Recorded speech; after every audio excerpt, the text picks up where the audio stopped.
Hello again, I'm back with the final lesson on the IELTS speaking section where we're breaking down part 3 of this section.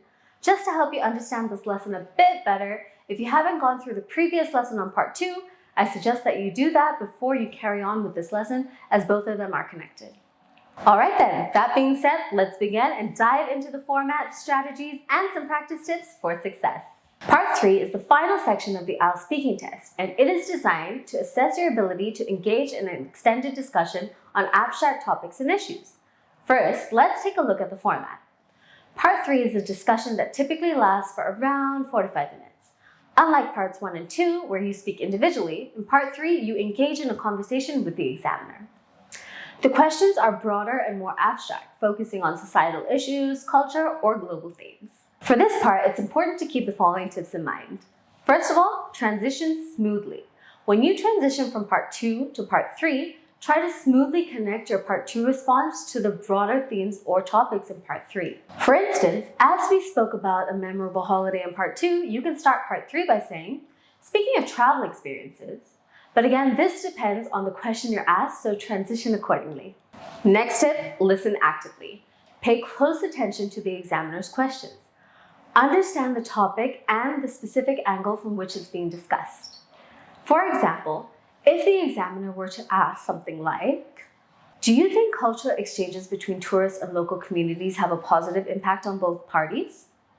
And you answer with something like, "Yes, I believe cultural exchanges between tourists and local communities are positive." A response like this shows that you haven't actively listened. Whereas, if you answered like this, "That's an interesting question. From my perspective, cultural exchanges between tourists and local communities can indeed have a positive impact on both parties," etc. With active listening, you have demonstrated a deeper understanding of the question's details by addressing both the positive aspects and the importance of mutual benefits in cultural exchanges. This not only showcases active listening, but also leads to a more comprehensive and thoughtful response. Which leads us to our next point, which is providing thoughtful responses. As we just discussed, part 3 questions often require you to think critically and provide thoughtful responses. Avoid simple yes or no answers and instead elaborate on your thoughts and ideas. Next up, use examples. Just like in part 2, supporting your responses with real-life examples, personal experiences, or hypothetical situations can add depth and credibility to your answers. Now, this next tip, you'll need to make sure you express your opinions clearly. In part 3, you may be asked to express your opinions on various topics. Make sure to state your viewpoint clearly and provide reasons and justifications for your stance. Right, now this next tip is really important, and that is to make sure you stay on topic. While it's important to elaborate on your answers, ensure that your responses remain relevant to the questions asked and avoid going off on tangents. All right, let's go on to look at some sample questions. But just before that, let's refresh our memories. The question from our previous lesson was, describe a memorable holiday you've had. You should say where you went, who you went with, what you did, and why it was memorable. Now, based on this, abstract questions would be asked. Let's go through some common part 3 questions related to the impact of tourism on local communities and model responses. First of all, question 1, how does tourism affect local cultures and traditions?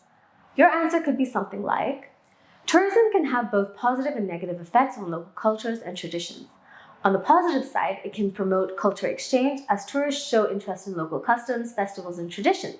However, I feel there's a risk of commercialization where communities may alter their traditions to cater to tourist expectations.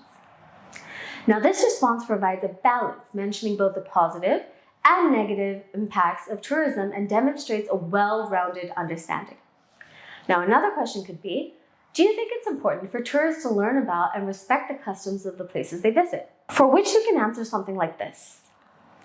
Absolutely. I think it's essential for tourists to respect local customs. This not only shows cultural sensitivity, but also fosters positive interactions.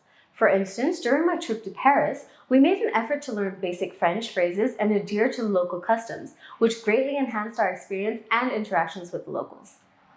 Now, this response emphasizes the importance of cultural respect and sensitivity, supported by a practical example, which connects to the answer given in part 2 about the trip to Paris. And the last question we can look at is, how can governments and communities balance the economic benefits of tourism with its potential negative impacts? An answer that talks about how governments can promote sustainable tourism and how local communities can share the benefits fairly would demonstrate a good understanding of the topic. Now that we've analyzed these sample Part 3 questions and answers, it's time for some practice.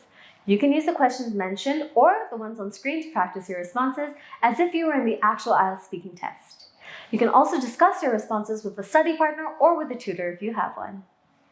Remember, in Part 3 of the IELTS speaking exam, your ability to engage in a meaningful discussion on various topics is assessed.